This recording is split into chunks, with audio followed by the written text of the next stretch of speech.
Saxo Bank, l'expert de la bourse en ligne présente Sud Radio, les incontournables de la bourse.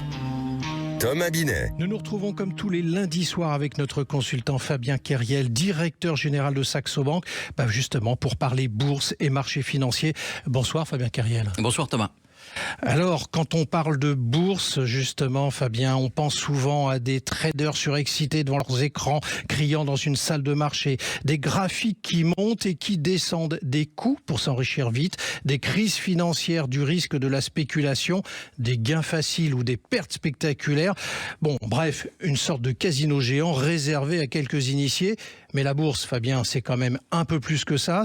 Mais pourquoi, justement, la bourse souffre-t-elle d'autant de clichés, comme je viens de les résumer maladroitement, probablement?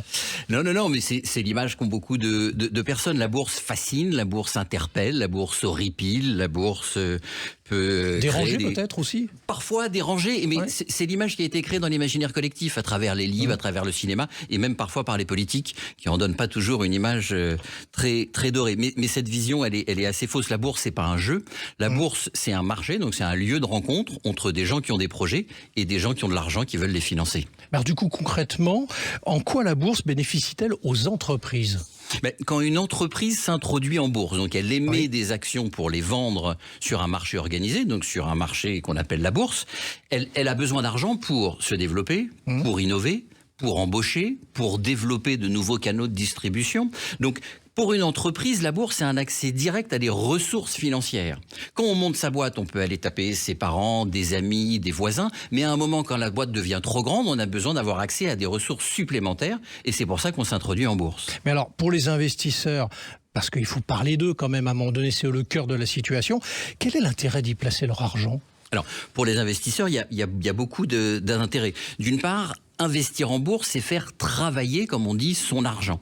C'est de l'argent qui ne dort pas, qui n'est pas improductif, ce qui est un peu le thème du moment. C'est chercher à faire travailler son argent pour avoir un rendement supplémentaire, puisqu'on prend un risque supplémentaire en investissant dans une entreprise. Alors, rappelons quand même que tout investissement comporte des risques, et notamment investir en bourse peut faire perdre de la valeur, on peut perdre une partie de son capital, voire si l'entreprise fait complètement faillite, on peut perdre beaucoup d'argent. Mais sur le long terme, les actions ont historiquement offert de meilleurs rendements que les livrets ou que les obligations. Et grâce à des dispositifs comme le PEA, on peut en plus avoir un avantage fiscal, un cadre avantageux pour investir dans les sociétés. Alors on a parlé des entreprises, on a parlé des particuliers, on va parler d'un troisième acteur, c'est l'État. Est-ce qu'il trouve, l'État, son compte dans cette histoire ?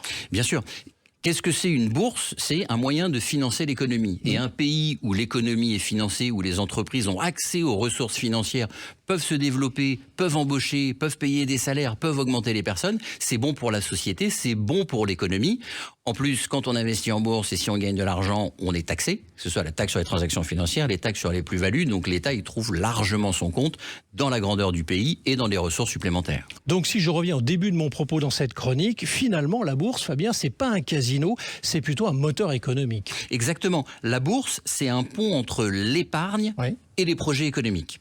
C'est là que l'argent qui dormait devient productif, on l'injecte dans l'économie réelle, on finance les entreprises, les investisseurs récupèrent une plus-value, un rendement supplémentaire, les entreprises trouvent un financement, la société s'en sort mieux puisque les entreprises qui la font vivre se portent mieux, c'est gagnant pour l'État, les investisseurs et les sociétés.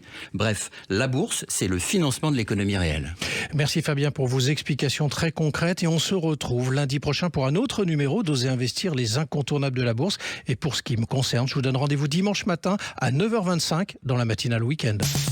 Sud Radio, les incontournables de la bourse. Thomas Binet. Avec Saxo Bank, l'expert de la bourse en ligne.